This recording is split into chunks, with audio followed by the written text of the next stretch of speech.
Well, hello everyone and welcome back. This is Veteran Mountain Man, and I hope you're having a good week.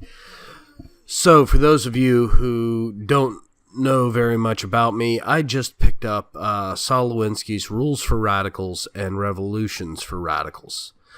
And I'm in the middle of the first one, his Rules for Radicals.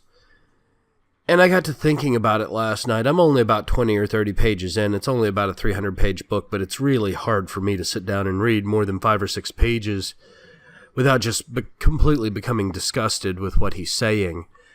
Mostly because, at the very beginning of the book, he talks about this not being an ideologically driven concept, and then he moves to the founding concept of revolution, which is haves, have-nots, and have some want a little more.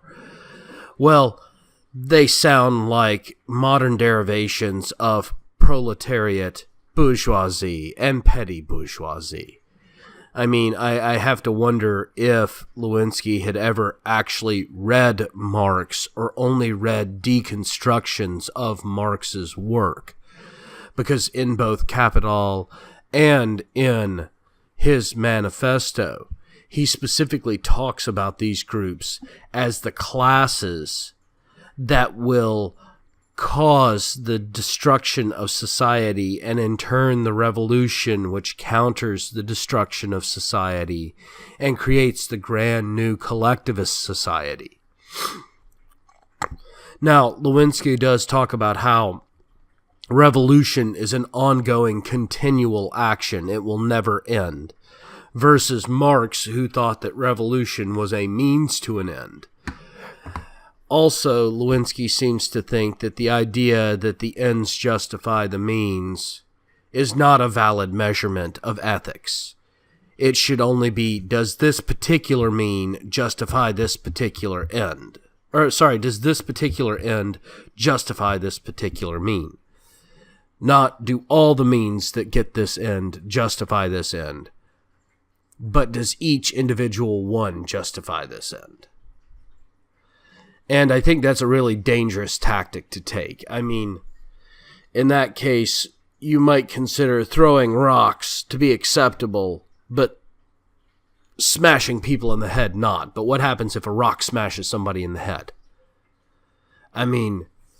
This is why you have to look at the idea as a whole and determine whether or not it is acceptable and ethical and moral, and not look at each individual mean as to whether or not it's acceptable and just and moral.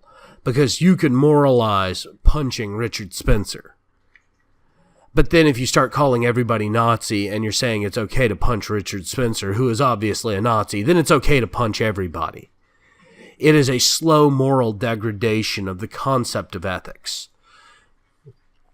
And it just should not be accepted as a viable doctrine. Well, I'm going to continue reading Rules for Radicals, and I will probably do a couple of more updates about it, especially about sections that I find completely repugnant. And I know some people are going to say, well, why are you reading this? Well, realistically, if you don't read the works of those that you oppose, then you have effectively told them that they're not worth listening to. If I can listen to them, still see the flaws in their argument, and still argue against it, I am better prepared.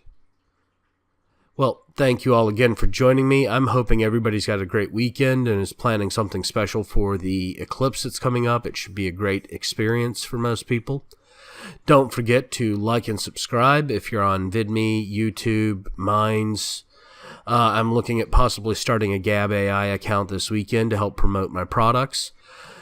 Don't forget to leave a comment below if you've got a topic you'd like me to discuss or just general feedback entirely.